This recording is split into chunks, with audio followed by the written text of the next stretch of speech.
Welcome to বর্ণসুর UK. শিখি, খেলি, হাসি। আজ আমি তোমাদের সাথে পরিচয় করাবো একজন অসাধারণ মানুষের। তার নাম রবীন্দ্রনাথ ঠাকুর। তোমরা কি জানো ওনাকে?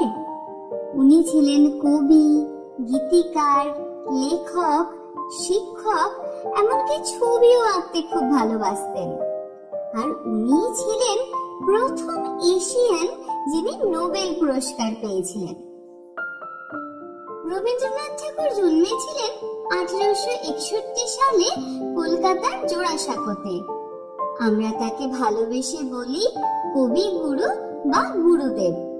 তিনি অসংখ্য কবিতা, গান, গল্প লিখেছেন, আমাদের ছোটদের জন্য আর বড়দের জন্য। আমাদের ভারতের জাতীয় সঙ্গীত জনগণ মন তিনি লিখেছিলেন। জানো কি বাংলাদেশের জাতীয় সঙ্গীত আমার সোনার বাংলাও তার লেখা? তিনি শান্তিনিকেতন নামে একটি স্কুল তৈরি করেছিলেন। সেখানে বাচ্চারা বইয়ের পাশাপাশি প্রকৃতি, গান, আর্ট সবকিছুই শিখত।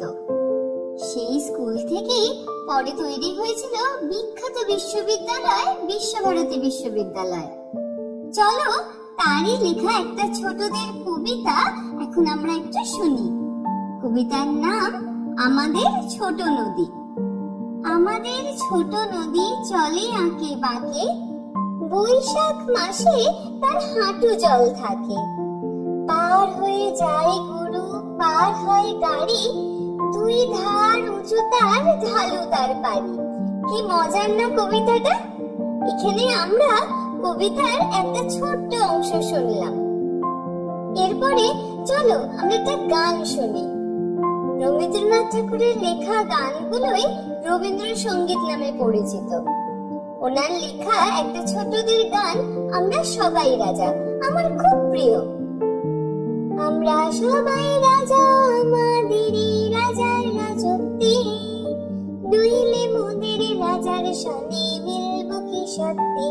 আমরা সবাই রাজা, আমরা সবাই রাজা, আমাদেরই রাজার রাজত্বে, নইলে মোদের রাজার সনে মিলব কি সত্যি। আমরা সবাই রাজা। কি সুন্দর না গানটা? এরকম রবীন্দ্রনাথ ঠাকুরের অনেক গান, অনেক কবিতা, অনেক ছড়া তোমরা আমাদের বর্ণসুর ইউকে ইউটিউব পেজে পেয়ে যাবে। দেখলে তো রবীন্দ্রনাথ ঠাকুর শুধু বাংলার নন, তিনি ছিলেন সারা বিশ্বের গর্ব। তার কবিতা, গান, গল্প আমাদের প্রকৃতিকে ভালোবাসতে শেখায়, স্বাধীনতাকে মূল্য দিতে শেখায়, আর সর্বোপরি জ্ঞানকে মূল্য দিতে শেখায়। আমরা বর্ণসুর ইউকেতে আরো অনেক কিছু শিখবো তার কাছ থেকে।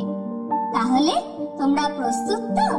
আবার পরে আসবো একজনকে নিয়ে, যার সাথে তোমাদের পরিচয় করিয়ে দেব। এইসব বিখ্যাত মনীষীদের সাথে পরিচয় না থাকলে আমাদের সব শেখাই অপূর্ণ থেকে যাবে। তাহলে আবার পরে দেখা হবে। এখন